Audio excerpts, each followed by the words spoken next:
Quitting is the ultimate form of failure. It's one of my lessons that I teach, that things take a long time and then all of a sudden, but 98% of the people on earth that have heartbeats are quitters, period. Welcome to the Playbook. I'm David Meltzer, here with an amazing guest. She's an entrepreneur from my ilk. She is a real lawyer, a recovering lawyer. We're not really sure what type of lawyer she really is, but Poonam Bhuchar is here, and she has an amazing do well to do good company called Wheelchair Blankets. Welcome to the Playbook, Poonam. Thank you, David. Such an honor to be here. It's an honor to have you. It's so interesting because as a woman of color, as a lawyer, you have already overachieved what other people's self-image is. And I've had all these different shows with entrepreneurs, and women and women of color give meaning to their own limitations that I find very frustrating as a father of 3 unbelievable entrepreneurs, a husband of an entrepreneur. And there are disadvantages that are equating, especially in capital, in financing, but you've been able to overachieve somehow all of these limitations that others put on you. And so I was wondering, to start off, coming from where you come from, what were some of the differentiators in your mindset when you were going to school, when people were laughing at you, scoffing at you, making fun of you, telling you can't do it, which still occurs. What was the mindset that we can pass forward to, these amazing young women of our future? Yeah, David, I mean, it's a really interesting question, but yeah, we've all had, you can't do this. I had a school teacher tell me in London, you're never going to be a lawyer, you're so shy. And now when I speak publicly, I'm like, okay, well, that's not true. But for me, I think it's the thing that I've instilled in my kids. I'm very honest and realistic. You are of color, and knowledge is power. And you just have to keep working really hard, putting one foot in the front of the other.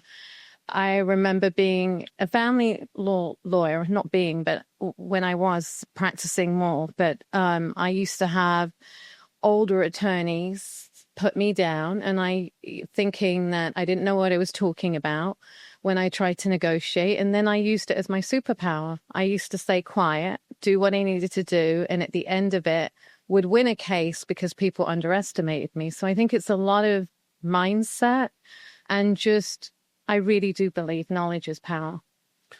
Quitting is the ultimate form of failure. It's one of my lessons that I teach, that things take a long time and then all of a sudden, but 98% of the people on earth that have heartbeats are quitters, period. They are drifters and quitters. And when things get hard, it's too hard and they quit. The most challenging times that I have are good times because everybody's playing in my park. I play in a really tough park, and when things are good, everybody can play in my park. When they're bad, nobody wants to play in my park, and I hit it out of the park because there's no competition, and I continue to be prepared. In your journey, have you ever felt, with all the challenges and hard times, personally and professionally, that you've had, like quitting? David, it's a really interesting question because it's something I've had to reflect on recently. Quitting was never an option for me up until 2 years ago. My kids are graduated, and when you've crossed mid-century and you're starting a new... I've been there. and you're starting 2 new businesses, it's challenging. It's a different challenge. And I think running a law firm, I was very, very fortunate. I ran a 7-figure law firm, never advertised. Everything was through referral. But when you start something new, it's a whole different game plan, platform, and your why changes. Before, it wasn't an option because I had 2 young kids. I was a single mom. But now there were moments, and I know I've had conversations with you, and you're just like, keep putting one foot in front of the other. And that's what I constantly tell myself. And quitting is never an option, but when you have those moments, it's remembering your why. Why are you doing this? Why did you choose to do this? nobody forced me to do anything. I chose to give up, 3/4 of my practice and pursue, because my why is I want to make a change in the world. And I love the fact that you understand the legs feed the lion, that you have the skills and the knowledge of an extremely powerful and successful lawyer, but you're expanding into two other different ventures. One, helping people understand the subtleties of success and the dummy tax that so many people pay in the ultimate emotional experience of divorce. And then two, the wheelchair blankets. Yeah.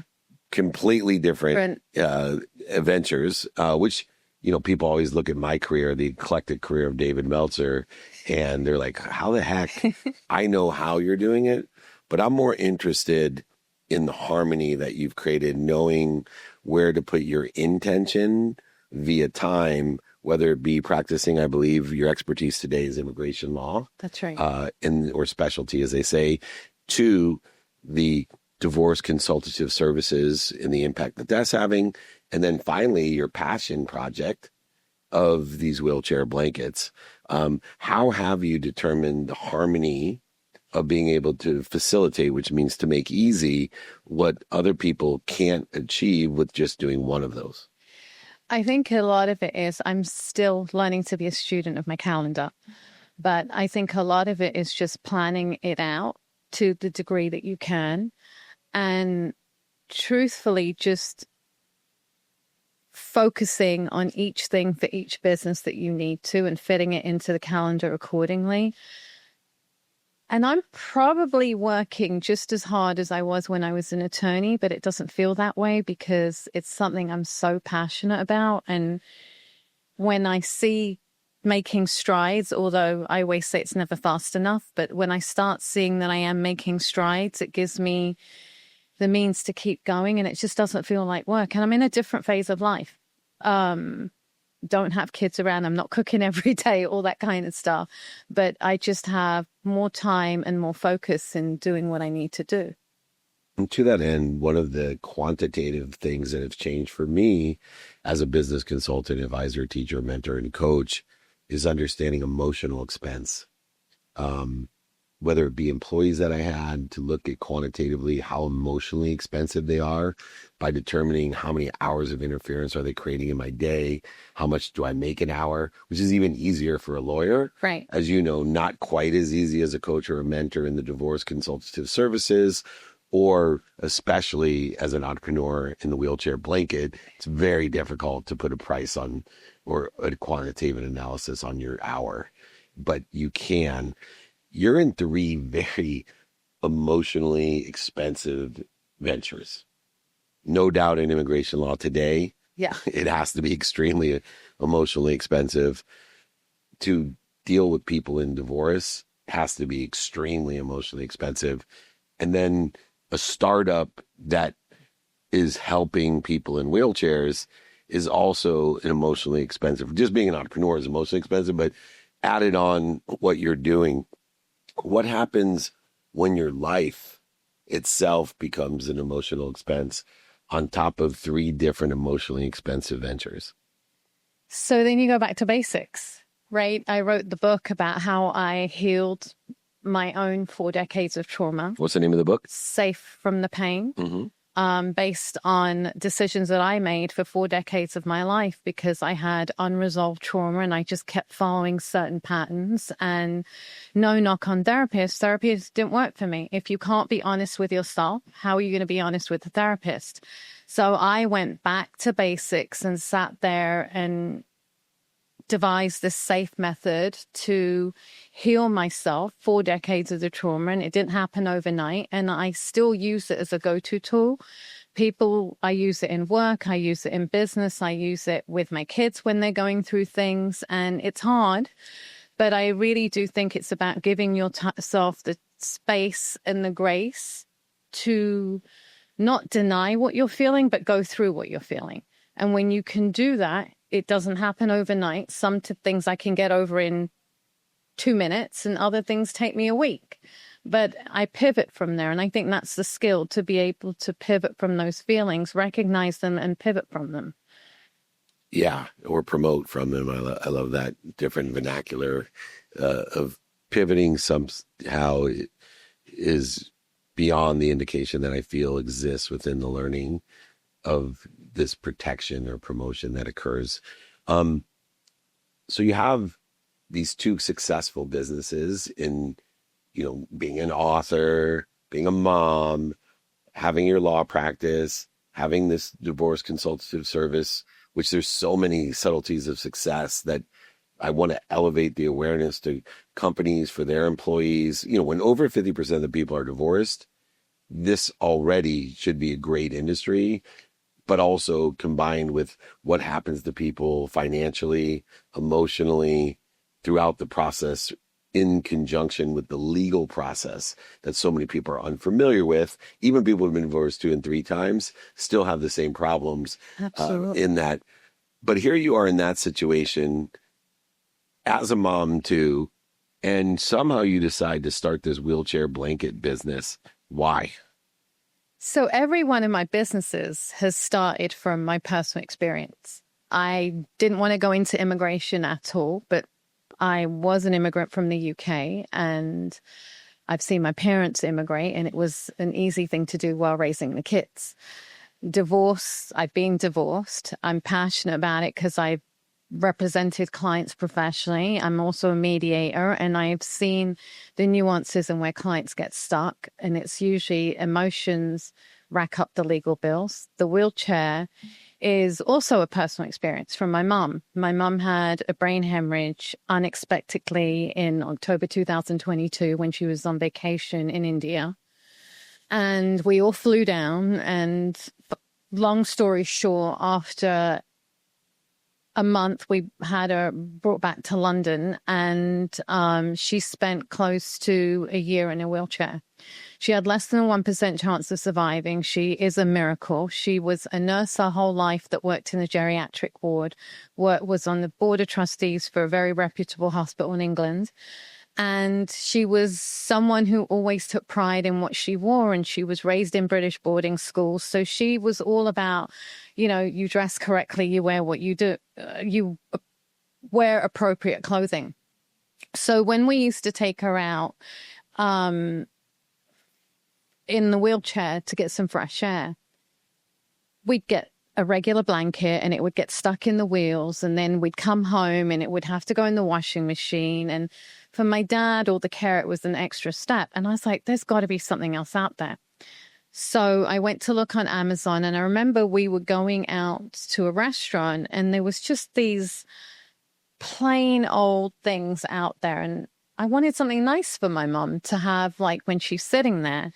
And when I looked on there was nothing. And then it took me back to a time in both of my kids have had very life-threatening illnesses where I've come close to losing both of them at different times.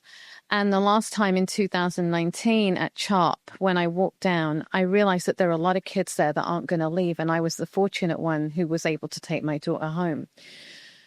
And I was like, there's got to be something. I just started digging deeper. There's got to be something for kids that with Spider-Man or Batman or whatever it may be, a character that they like.